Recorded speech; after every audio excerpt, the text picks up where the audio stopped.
So here we are, day 4, 5, I can't remember. Anyhow, we are pretty much completely done with the top end of the washer. We got the tub all sealed up. Everything's nice and clean. This washer really turned out a lot better than I even anticipated. This was a very well taken care of machine, and it's really looking like almost new. So we're at the point right now where I'm going to do a couple of loads just to kind of verify the work that I've done so far. And plus, I just kind of want to see the machine work and do a little bit more cleaning. I also want to wash the interior of the tub to get any chemicals that I've got into the machine. You know, I've used quite a bit of cleaners, and I don't want any of that to get into my clothes because I am going to do my laundry in this machine again this week. So one thing that's really important that I think you guys should do if you ever want to take on a project of redoing your vintage machine is to don't go all in and just rip the machine apart to a million pieces. It's kind of overwhelming at times, and the way I like to do it is I like to do things in like little compartments. So you know, I could have just stripped the machine down to a million pieces and had the transmission laying around and everything kind of laying around, and it just makes for a very overwhelming process. You start to forget where certain things go, and the journey to having a complete restored machine gets a bit out of reach, maybe out of sight. So when I had my, well, I still have my vintage cars, my 90s cars rather.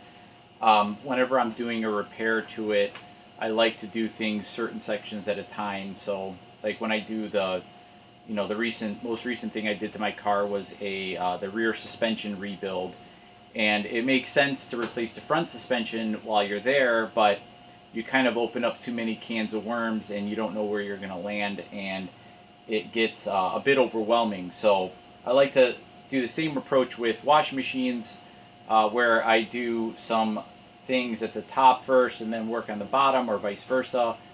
And it kind of gives you a little bit of a reprieve when you get the washer back together and you're actually able to use it again.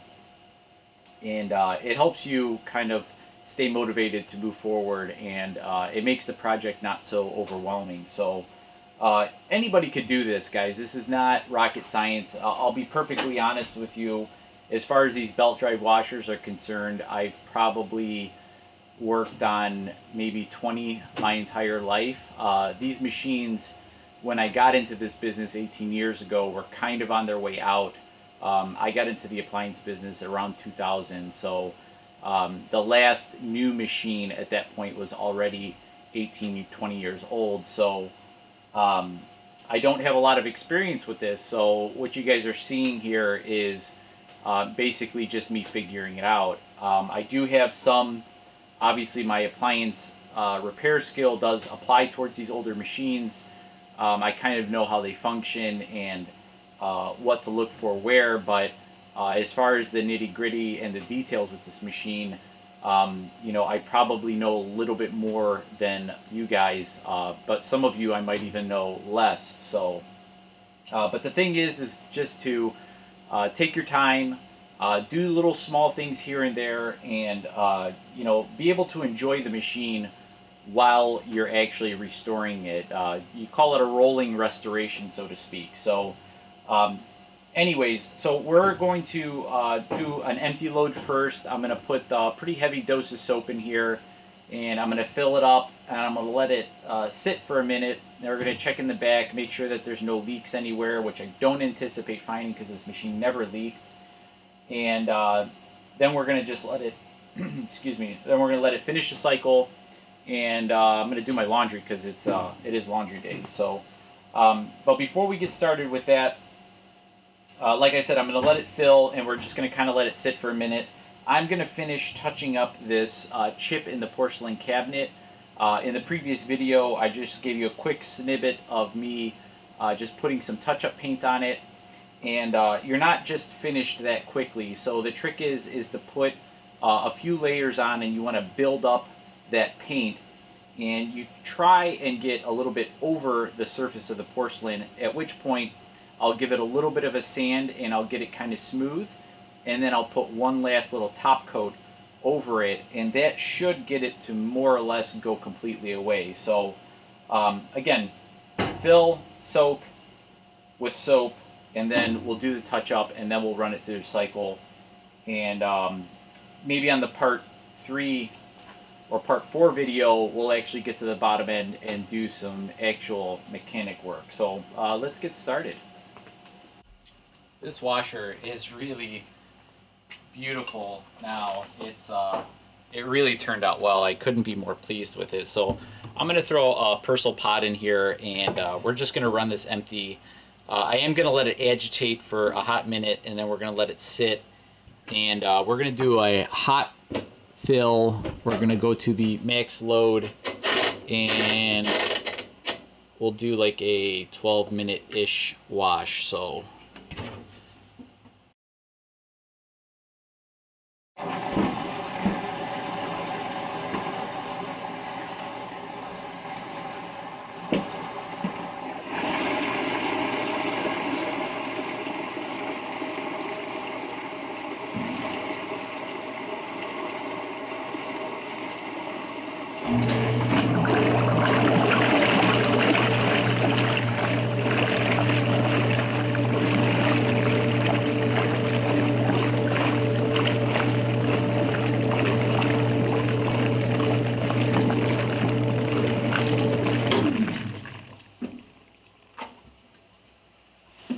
cool. Let's let it sit, and let's take a peek in the back and see if we have any leaks. Hopefully not.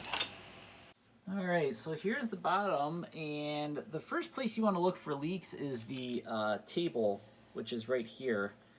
And as you can see, we are in good shape.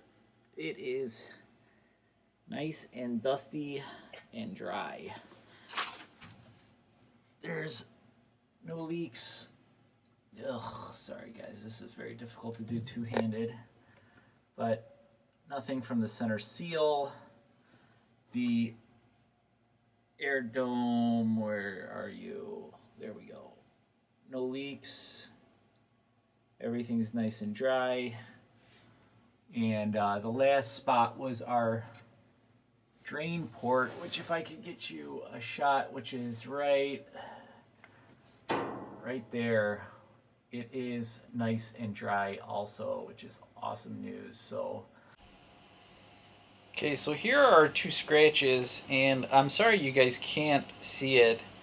It's very hard to see, but I can see it plain as day here in the real world. So we're going to try and get this smoothed out and make it look like it never happened. I already put 2 or 3 coats of the appliance touch-up, and so this paint is actually higher than the porcelain finish. So I'm going to get some very fine sandpaper and kind of smooth it all out, and then I'll put one last top coat over the whole thing, and hopefully it should just disappear.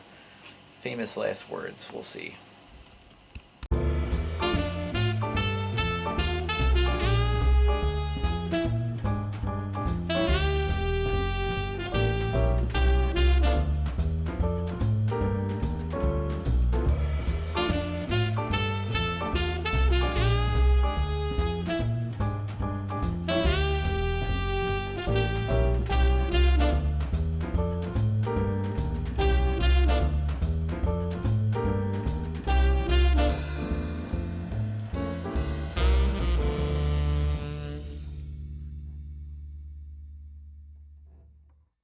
So just to be clear, my top coat, I actually ended up using that Whirlpool pressurized paint, and that was like my final kind of top layer. I let that dry for 10 minutes, and then I just kind of buffed it with a towel, and as you can see, it turned out pretty good.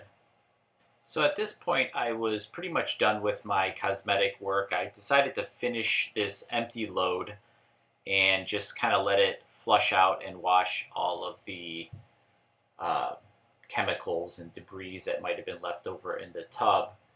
and everything went really well. I ended up having absolutely no leaks as expected, which is pretty awesome for a belt drive. It's very rare to get one that didn't leak before you buy it and also didn't leak after you fix it. So I was pretty excited about that.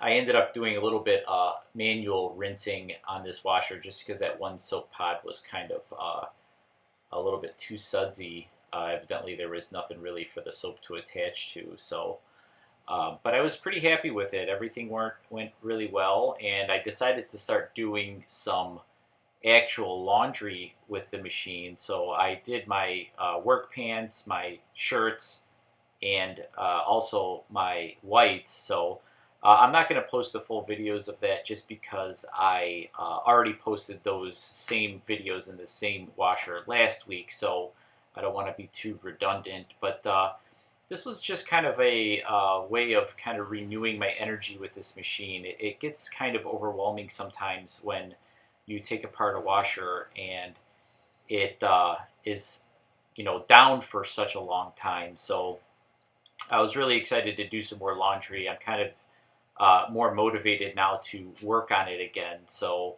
it kind of just like renewed my, what do you call it, my enthusiasm for this washer. So, anyways, I hope you guys enjoyed this video. I will leave you with the last bit. I did fast forward these. This is 20x speed, so it's going to get through it really quick. I didn't want to make this video too long.